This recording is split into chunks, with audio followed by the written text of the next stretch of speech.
রাষ্ট্রের কাঠামোতে বিদ্যমান বৈষম্যমূলক আইন সংশোধন ছাড়া নির্বাচন অনুষ্ঠান অর্থবহ হবে না বলে মন্তব্য করেছেন অর্থনীতিবিদ ডক্টর দেবপ্রিয় ভট্টাচার্য।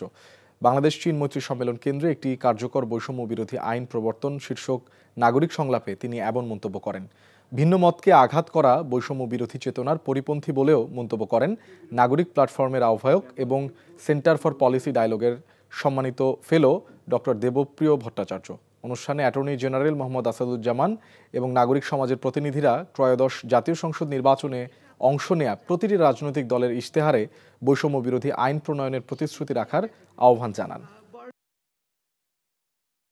তিনটি বিষয়কে আপনারা জানেন যে খুবই গুরুত্বপূর্ণ হয়েছে। একটি হলো বিচার, একটি হলো নির্বাচন, আর একটি হলো সংস্কার।